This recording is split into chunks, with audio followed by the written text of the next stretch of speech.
So our imaginations shape the world we perceive and make us who we are. So they're talking about a mental faculty that everyone has.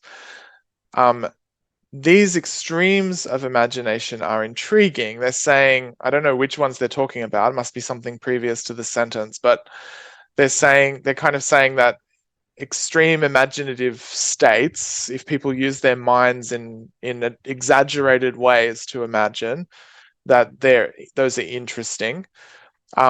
These are they're intriguing. It implies that they're interesting to outsiders. They're interesting to observers, not just to the people experiencing them.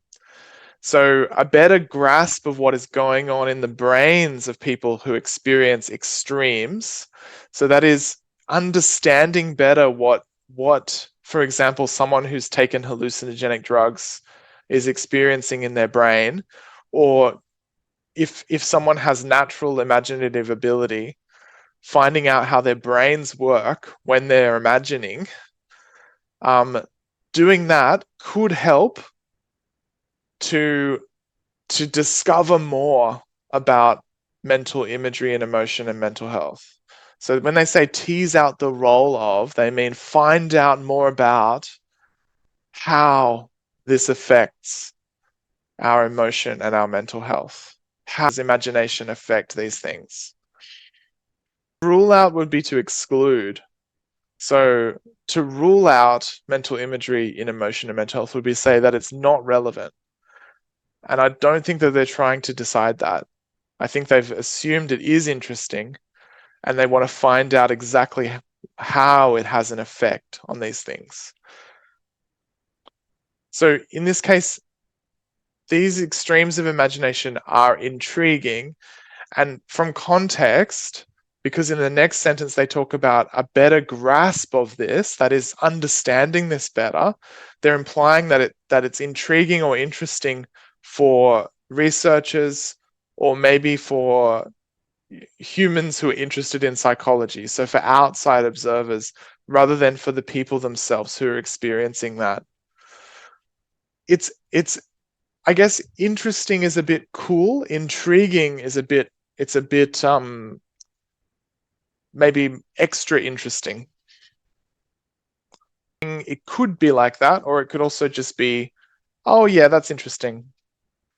I don't So, have anything more specific to say about it. so if something is intriguing, it will also create some curiosity on you. Is it like that? It tends to prompt curiosity. Okay, tends to prompt curiosity. Great. Sorry. It could also be mysterious.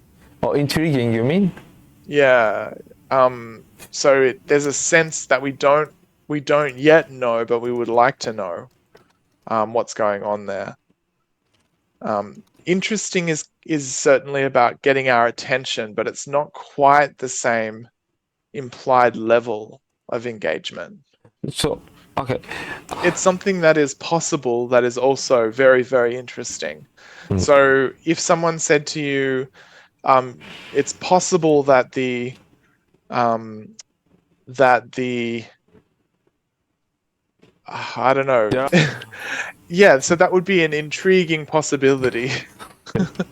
It's possible that the university will increase the amount that it pays to PhD students. Yeah. That's an intriguing possibility. It's not just interesting. Yeah. You're becoming curious. How will they do it? When will they do it? Can I have Yeah. it now? No. Yeah. Yeah, usually mysterious in a way that attracts your interest or attention.